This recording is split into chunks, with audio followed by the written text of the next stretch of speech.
Welcome to the Chew on This podcast. Join your host, Dr. Katie Chew, and her guests as they chew on what matters, one story at a time. Hello, welcome to another episode of Chew on This podcast, where we're going to be chewing on what really matters, one story at a time. I'm your host, Dr. Katie Chew. And today I have a very special friend, Zelene Zaragoza. Yes. And welcome. Thank you. Thank you so much for having me. I spoke to you maybe a few weeks ago. Yes. And we touched upon some very, very important things that has happened in my life. And then later on, I realized it was something that was, has been going through your life as well. And so today is going to be a very, very special episode.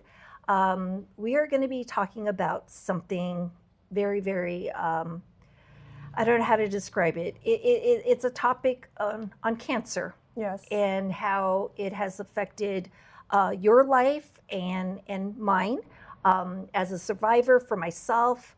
And but before we go into that, I kind of want my audience and my followers to know a little bit about you. Yes. So my name is Zelene Zaragoza. I'm 32 years old.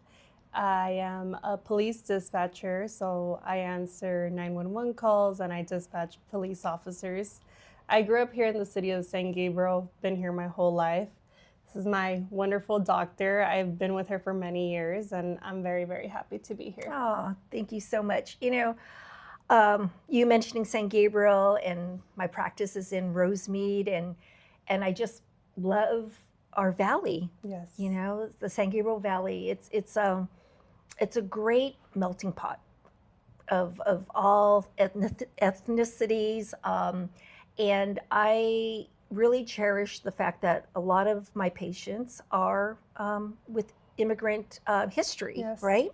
And that's so vital for us as a community to be able to give each other support and to watch each generation coming from an immigrant family Yes. to blossom and continue their family legacy, right? Because so many of the families came over with so much struggles, and they really did it for their next generation, Yeah. right? For their children. And so, but going back to what we were talking about a few weeks ago, do you want to kind of share a little bit before we start doing what I normally do, is what we call hard chews and soft chews, but give me a little bit of some background. So absolutely. So my mom, she, rewind, she was my best friend. She was genuinely my best friend, the one I run to. She was always in my corner, and I was her baby girl. When I was 19, she was diagnosed with a stage 4 gallbladder cancer, and 6 months later, my mom passed away. So it was a very, very short battle. Just so much happened in those 6 months. And you, as a cancer survivor, I know that you know how much cancer impacts not just you, but your entire family, your daughters.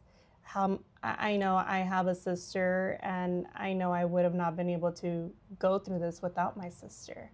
It's very, very impactful.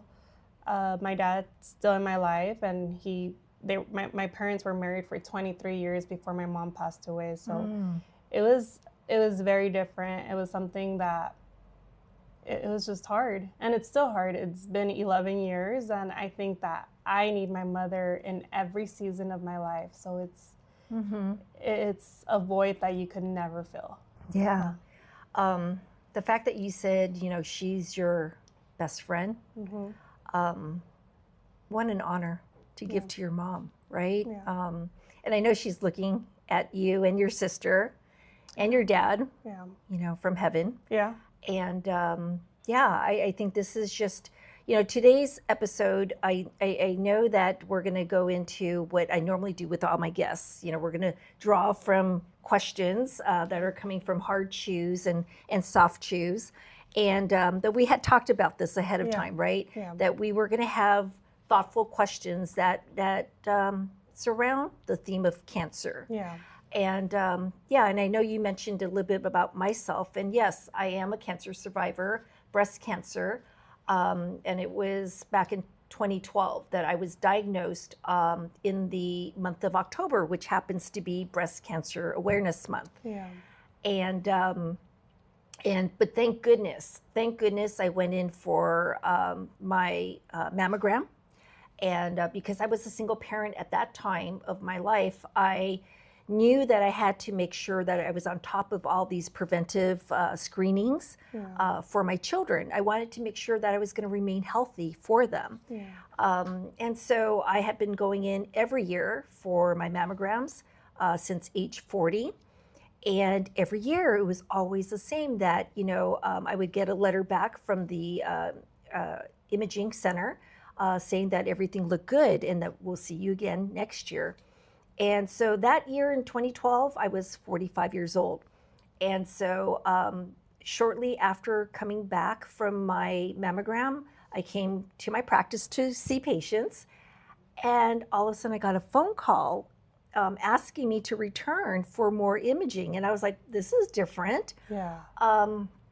And so I did. I went back the next morning, and thank goodness they took a few more images, and they through those images, they were able to see that I had, some signs, very strong signs of possible cancer. Yeah.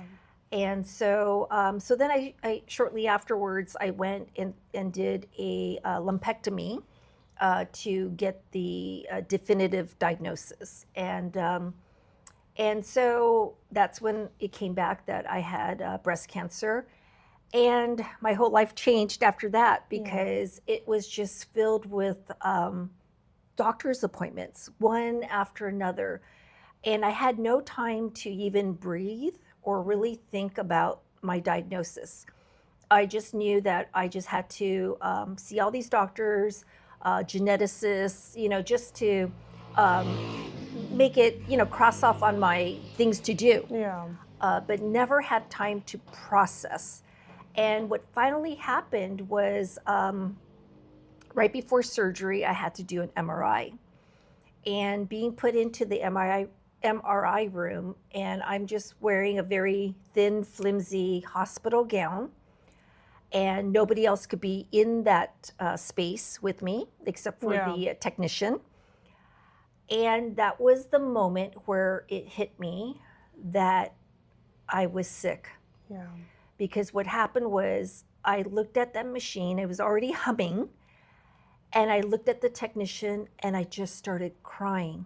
I started crying and I was sobbing like a little 6-year-old. Yeah. I was literally telling her, please, I don't want to go in. I don't want to go in. And that's when this whole emotion came through me that this was real. Yeah. And so of course, I had to wipe my tears away and blow my nose, and then I lay down and went through the process. But that was the moment where it was real that I had cancer. And so, I've doubled down since then to really, it sounds like a cliche, but how we need to embrace life for every moment. Absolutely. I say that now, but back then I still didn't get it, if that made sense. Oh yeah. And so I think a lot of it might have been denial. I was going through therapy. I went to UCLA for all my treatment, and they had a supportive department where they assigned therapy for us to work through the whole process of being a survivor. And so I took advantage of that. And so, but even with therapy, it was still a journey that I had to fight on my own and fight for myself. And so part of it was the loss of my breasts because I did double mastectomy. That was a huge loss for me. Yeah. And so for 10 years, I could not even look at myself in the mirror. And so it was in 2021 my daughters and I, so during the pandemic, my daughters, asked me to show my chest to them. Yeah. And because I kept thinking that it was too horrific. Yeah. And both my adult daughters, they're like, Mom, just let us see them. Yeah. Let us see them. And so I did, with all my scars and everything, and they embraced me. And that was the first time I showed them. And they said, Mom, you're beautiful. Yes. And so this was in 2021, just a few Yeah. years ago. And I finally have now come to embrace myself. Yes. And part of that whole transformation was to hear my daughters echo back that what I had been just denying, that I kept telling myself I wasn't beautiful anymore. Yeah. And for them to say that, that was a huge release. Yeah. And gave me permission to love myself again. Yeah. You know what I mean? It's so hard. Yeah. And I think whether you beat cancer or you lose someone to cancer, there's just so many stages to it.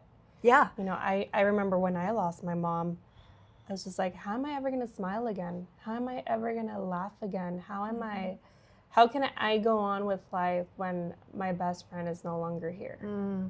And I think what you said is very real. You embrace life very different. Yeah. Very, very different. And the small fights are no longer, worth it. And you look at the glass half full instead of half empty. Yes. Yes. It is a mindset change. And, just things, material things, I look at them so differently now. Yeah. Like I don't, stress out if something is broken, or that, that I can't find it anymore, or whatever it is. Yeah. It's like things that we always thought, oh my gosh, we get stressed out over it, right? Yeah. But now it's like, they don't even hold a space in it anymore. Exactly. For me to put any type of energy that's possibly negative in any way, because I just want to move forward and just embrace whatever life still has for me, right? And it has for you and your sister and your father, right? Yeah. Okay, so are you ready to do some of this? Okay. Yes. So I always have my guests start with the soft choose. Okay, so I'm going to have you pull a question, and I had my staff generate these questions, and they were kind enough to put them into the appropriate bags, even though you might read a question, you're like, oh, it seems like it should be in my hard bag, okay?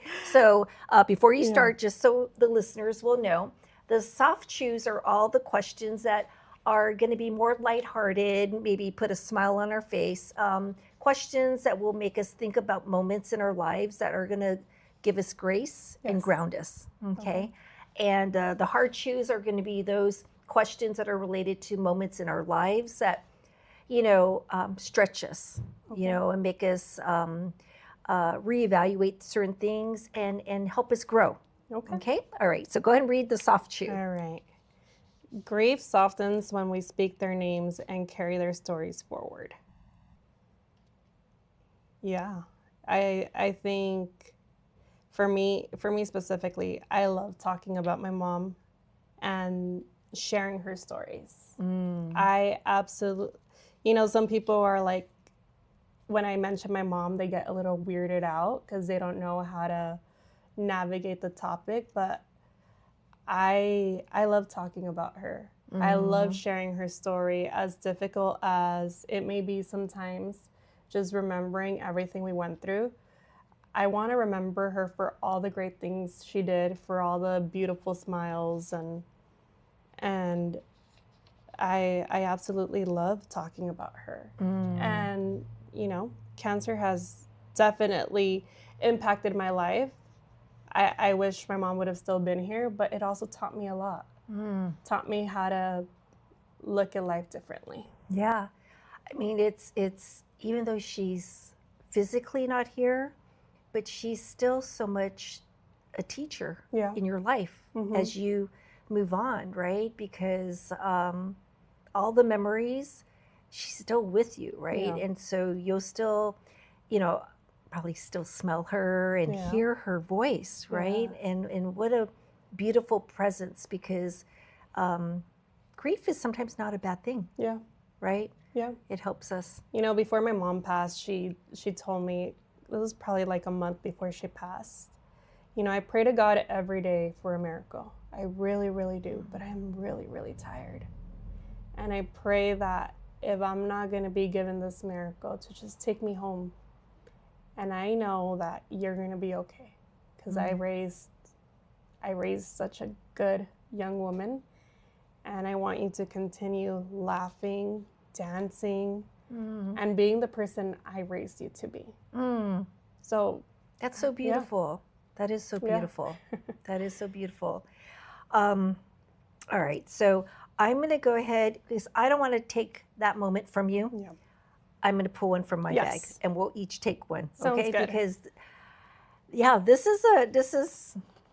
this is a topic that I think is important for so many of us to touch upon and feel a safe space to be able to share and lean on, I guess, All right.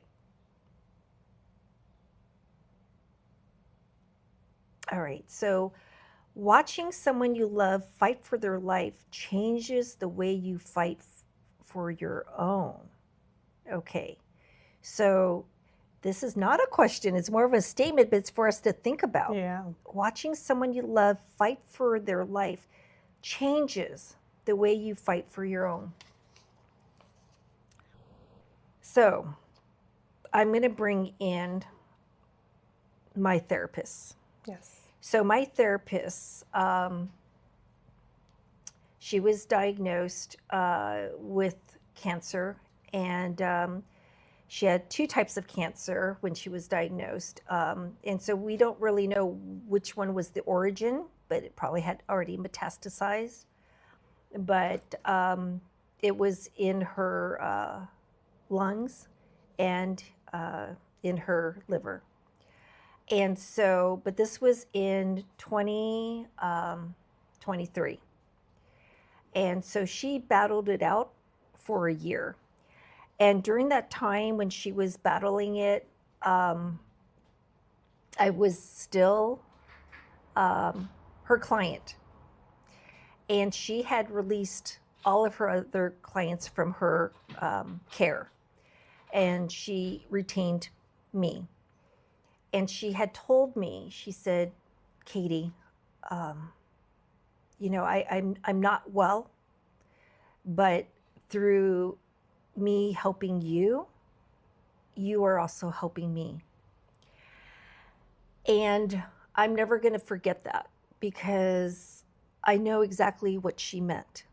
Because for her to still hold that place of dignity, because as she was going through her treatments, she was losing her hair, she was losing weight, and during that time, for me to still be her client, it gave her, still reminded her of her purpose as a healthcare provider, right? And who she is before cancer too. Oh yeah, exactly. And during that process, I learned so much about who she is and how beautiful she is inside and out.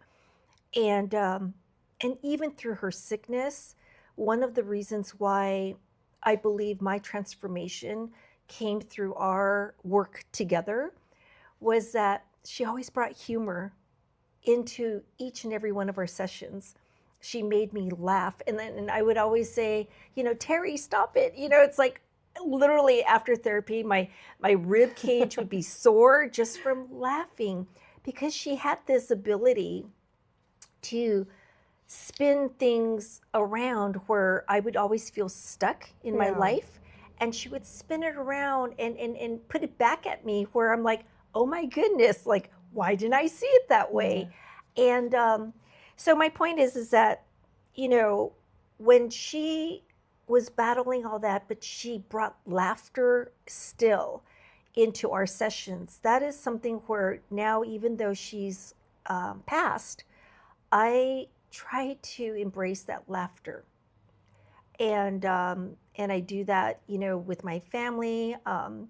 I know you don't know this, but I'm the clown of my family, and so I'm proud to be the person that is like the comic Yes. of the family. And so, but now I'm thinking, well, that might be a hidden gift that I'm actually going to share, with my friends and colleagues and all that. Why does only my family have to know that I'm a jokester? But yeah, and so that's something where through her fight, it has taught me how I can lead my life just like hers, with a sense of humor, right? And she brightened up my life every time when we met um, during therapy. Yeah. And so, yeah, that's mine to hold. I love Okay, I'm that. gonna have you go next. Okay. I actually have a question for you before. Yes.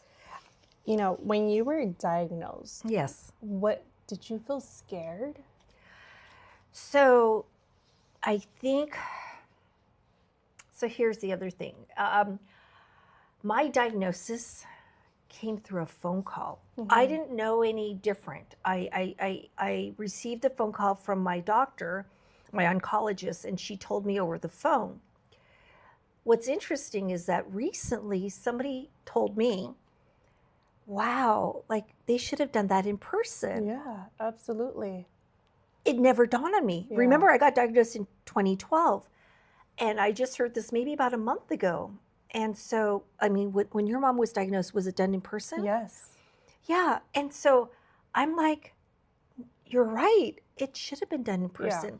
So when you ask me right now, like, how did I process that? Because it was already so removed and it was over a phone call, I think my brain all of a sudden just took it like, oh, it's just another piece of news. Yeah. Like, right? I didn't cry on that phone call. I think I kind of compartmentalized it and just stored it away and go, well, I guess tomorrow I'm going to have to call a doctor because over the phone call, the oncologist said, now I need a surgical consult to remove or to decide what's the next step. And so whether it was going to be a lumpectomy or a mastectomy or bilateral mastectomy. So those were just things that I just figured I'll get through it one appointment after another. But like I said, the MRI was the first and only time, and that was weeks later, that I realized I have cancer. And that's what I meant by I'm sick, because without the diagnosis, I had no symptoms. Yeah. They caught it very I think early that's the on. Scariest part. Yes, when you have no symptoms. Yes.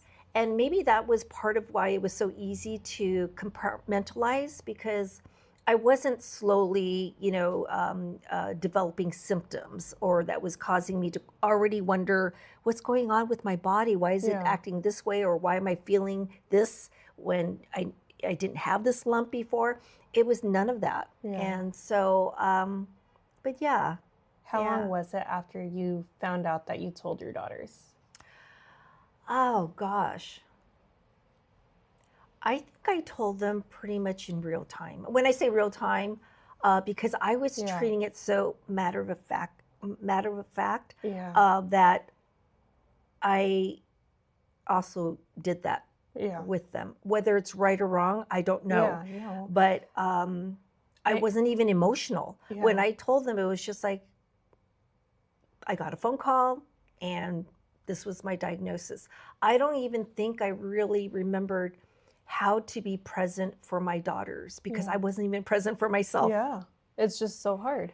Yeah, but I think in the subconscious, I had to have been scared, because for me to cry like a little girl in the MRI room, the fear was present. The fear was present, and I was just not wanting to face it. Yeah. And I think, not wanting to face it is very normal. For me, as a daughter, I remember thinking, like, there's no way God is going to take my mom away, and my mom also did not have any symptoms, or it just, unfortunately, what the doctors told us is that gallbladder cancer, it usually doesn't get diagnosed until you're on stage 4, which is the last stage, the most aggressive one. So we went into the doctor for a gallbladder removal, and we came out, knowing that she had gallbladder cancer. Wow. Yeah. So the entire time, like I was in denial. I was like, there's no way, my mom's going to make it. Yeah. And then 6 months later, we're laying her to rest. Yeah. So I think that there's no right or wrong way, especially like for my family. My mom was the first one in the family to have cancer. So it was very new to us. Yeah. Like we didn't have history of cancer, so we didn't really have anyone to guide us. And going back to like, being a first gen, coming from immigrants' parents, my parents, were immigrants. And my sister and I being first generation, it was very hard. What do we do? Like, who do we call? What are we, what can we afford? What can we not afford? It's very difficult. Yep. And so, but how's your father doing? So my father's doing okay. Yeah. He actually just retired and decided to move to Mexico. So he's out there and he's okay. Good. Yeah. Good. I only ask because, when you say first generation, children, that's who I am, also first generation born in the US.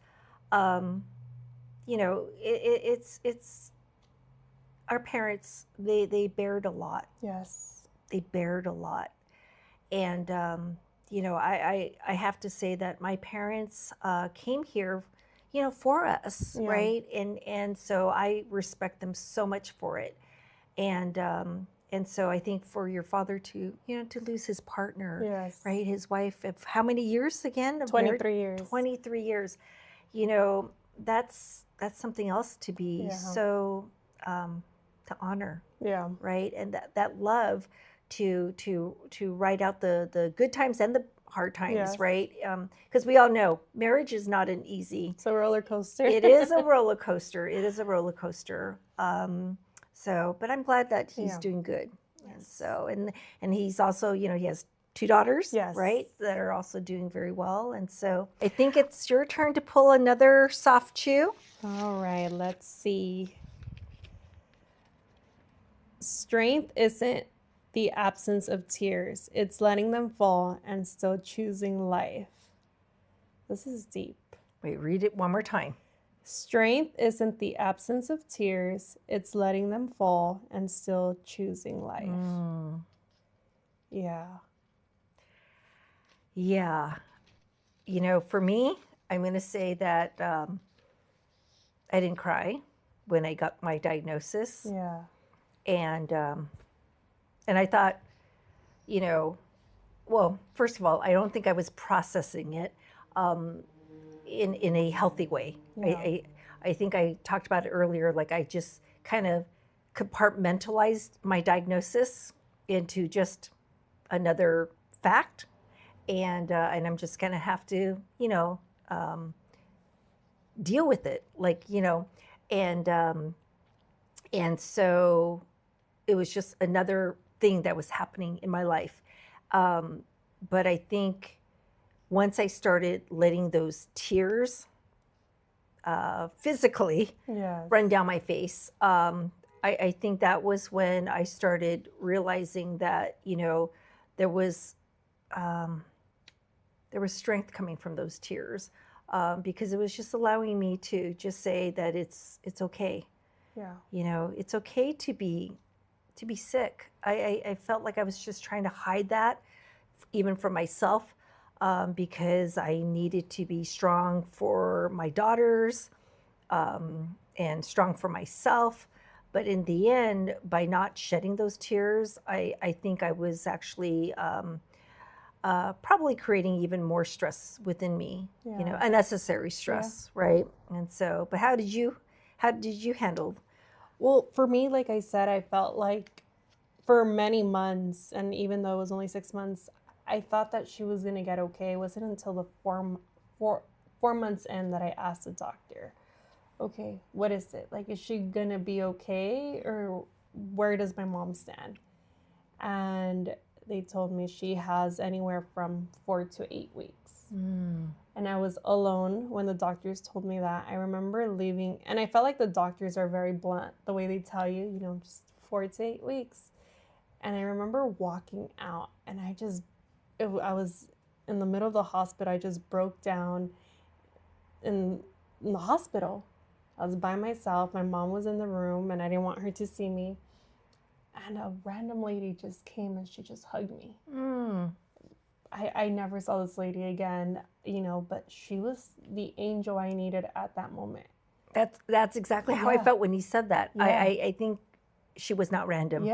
Yeah, she just hugged me, and she was just like, I don't know what you're going through, but everything's gonna be okay. And, you know, I think that for the 4 first months, you know, like I would sleep at the hospital like 3 weeks at a time, and I would sleep there overnight, and then I would go to work in the morning, and it was daily, you know, it was a daily thing where it just became my life. And I also had to be quote unquote strong, but it wasn't until that moment that I was just like, it's real for me. And I think after my mom passed, I also had to choose, am I going to be depressed, stay in my room and just cry, or am I going to make her proud and be who she raised me to be? So there was 2 paths I could have taken, and I chose to make her proud, you know? Yeah. I think that's a good way to put it, where every person that cancer touches, we have these crossroads of how we're going to choose life differently, right? And so, and sometimes, you know, we may make the wrong choice sometimes, but at the same time, it's like, if we do, that's okay. We pick ourselves back up. And I like to say now, for me, anytime when I try to make a choice in those crossroads, I'll choose the path that has light. Yes. Right. And so it's a journey. It's a process. Yeah, it definitely is. Is it my turn? Yes. All right.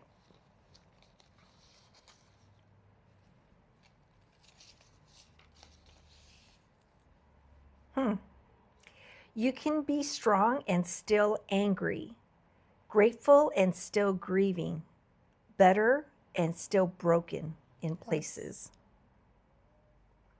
Well, this is a loaded statement. Yes. There's a lot going on here. You can be strong and still angry. We've talked about that already. Yeah. Grateful and still grieving. And better, what's it? This one's better and still broken in places. I'm going to touch on the last one. Better and still broken in pieces. I used to always not understand how I felt like my life was falling apart, but then yet it wasn't. Like, it was just very, how should I say it? I just always felt like I wanted everything to be so clear for me, and for me to have things in control. Like, I was in control of things. And but now I embrace the differences, the better moments, sweet moments. And then yet, if something in my life is still not perfect, I celebrate those imperfections in my life, right? Because now I see that those are the little things, right? I step back and look at the bigger picture, and those things that I would used to stress out that it was not, perfect. I say it's okay. Yeah. It's okay, because it's better for me to see life and embrace all the imperfections.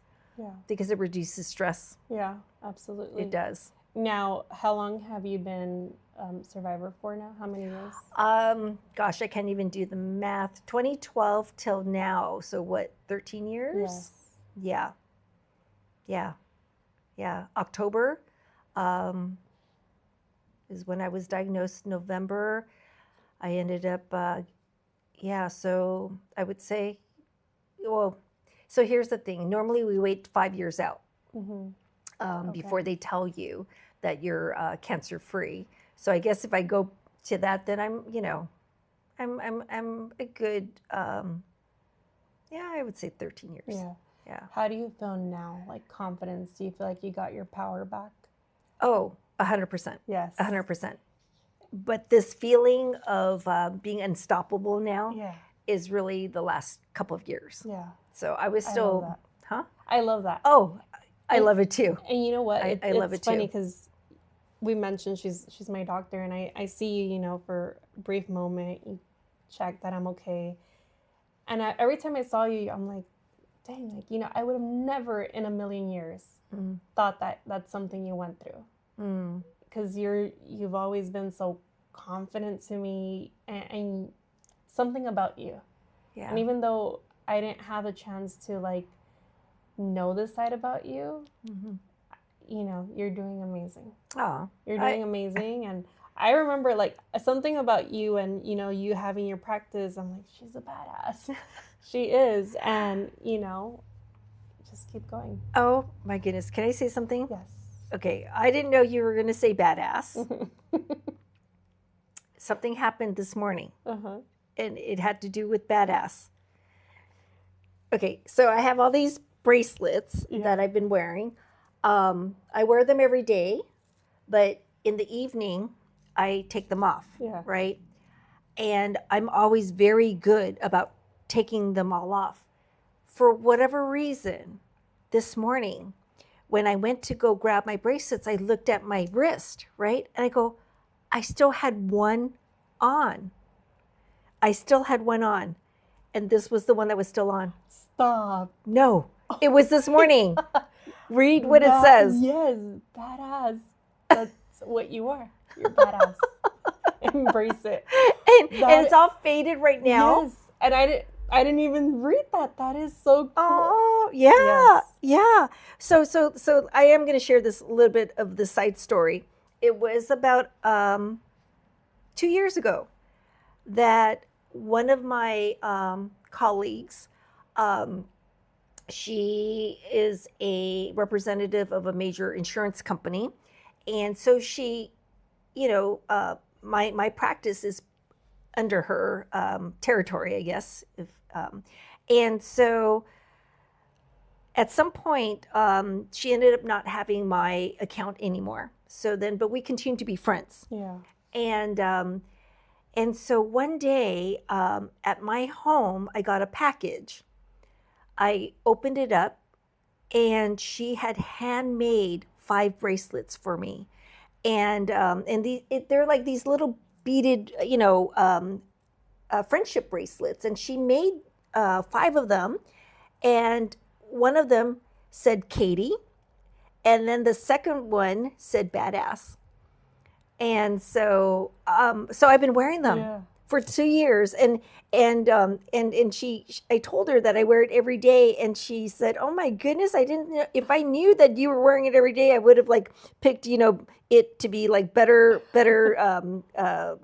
stones or whatever it is, the beads." And I said, "No, this is perfectly fine. Yeah. It's faded right now, but I wear it. I wear it with pride because she saw me before I even saw myself as being a badass." Yeah, I love that. But isn't that funny that you would bring it up? Yeah, because nobody even knows. Chances? And just so you know, I rarely use that word. It's not part of my vocabulary, and it just felt like she's a badass. Oh my goodness! No, wow. I'm I don't usually say it because it's kind of I don't know how to describe this word, but I don't use it either. So I just keep it quiet because I have it. I know I have it here. Yeah. But wow. See, so that was, to me, I'm going to say it. That was a God moment. Yes. It was a God moment. I believe that. So are we one more and then we'll call it a wrap? One more. One more. Your survival is not an accident. It is a purpose, protection, and grace. Yes. I'm going to say one word. Yes. Amen. Amen.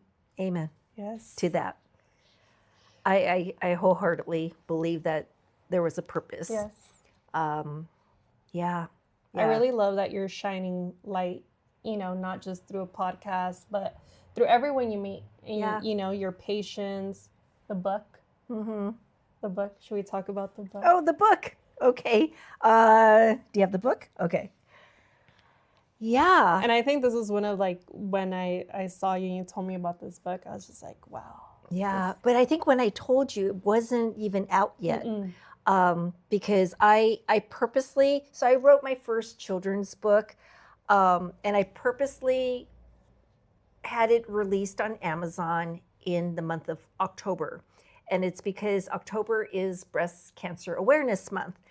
And I wrote the book. It is inspired by my own journey as being a cancer survivor. And so the main character, her name is Chewy, and she is a T-Rex, and she has a pink chest. And but my inspiration to create that character came from my daughters, because right after having double mastectomy, I had it done through UCLA. Immediately, it was 6 hours of surgery to remove both breasts. And sure enough, the next day, my shoulders curled in, my elbows were locked against my body. And I called up UCLA and I'm like, hey, what's going on? Why is my body like this? And they said, this is normal because you are in protective mode. Because you've received trauma through the surgery on the front side of your body, now your body is going to react and curl inward to protect the front. And so I said, well, how long is this going to last? And they said, well, it's going to be for 6 weeks. And then we'll, write the order for physical therapy. So for 6 weeks, with my children being in middle school, I'm walking around, waving my hands, here and there, walking around and eating like this. And they said, Mom, you look like a T-Rex. And so that was in November. And then December of 2012, Christmas came around, and I'm opening up my presents, and every present I was opening, they were all T-Rexes. And so, yes. So I decided to write this book because what it shows and represents is that you have this dinosaur, and she goes through challenges in Dino Land, and she's able to persevere and overcome these challenges, not only through her own strength, but she realizes that she has a crew of other friends, and they're called the Chew Crew, and they're all gal pals, and she leans on them to get through. Yes. And so, so that's my very first book, and I'm very proud of myself, if I'm going to say that, because I never thought that I would be able to do something like this, and it's been fun. Yes, that's the main thing. It's like when people go, oh my gosh, you're doing so much, and how are you able to find time to write a book and this and that? But I realize that when it's something that just is fun, it's so easy. Yeah. It's literally so easy because you're doing what you love. Yeah, and all your joy just pours into it. And so, yeah. I'm even looking at it right now, and doesn't Chewy look like me? Yes. Not too tall, round head, big eyes. But yes, and she's standing there so much, strength in her posture. That's what I wanted. And all these little kids can read it. And the message, too. The message. Yeah. You want to read it? Yes. That's what I have. Yeah. Strength is found in courage, kindness, and bold moves together. Yep, exactly. So, all right. Well, that's, I'm gonna say this. Thank you so much for being here. And, what better time than the holidays for me and you to get together and to create this moment, because this moment is beyond just me and you sitting here.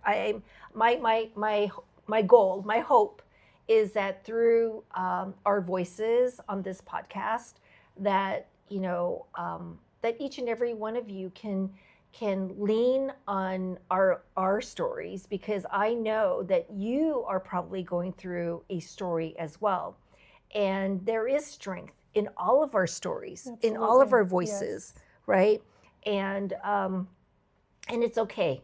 It's okay to cry. It's okay to laugh, because I'm telling you, laughter sometimes is the best medicine. And sometimes, when we're going through a stressful situation, I find myself going through like a nervous laughter, Yeah. right? And people might think it's weird that why would you be laughing, or why are you smiling? And sometimes that is our only coping mechanism, Yes. right? So cry, laugh, and it's also okay to sometimes be in a moment of quietness, right? Yes. Because I know when you were going through stuff with your mom, and I was going through stuff with my own life, there's so much noise, right? Of everything. Yes. And sometimes it's okay to pull away and be okay with that quietness. Yeah. And lean on that, but trust your voice. Yes. Right? Absolutely. Trust your voice. And so I want to again thank you to each and every one of you to take the time to watch this podcast or even listen to this podcast. As I always say, I hope that each and every one of you can leave today by, seeing things so much more clearly in your life. Leave this podcast by leading others boldly, and also to live your life purposefully. And I think that's one of the things that we were sharing, about the legacy that that your mom has left for you, and the therapists in my life, and so many of my other friends that have had their lives taken away in so many of our eyes, but too soon. Yeah. But they have left a legacy. Yeah. And we will carry that on. Absolutely. Right. So Every thank day. you again. Thank you for having me. And happy holidays. Yes. Happy Thank you. holidays. Oh, thank you. Thank you.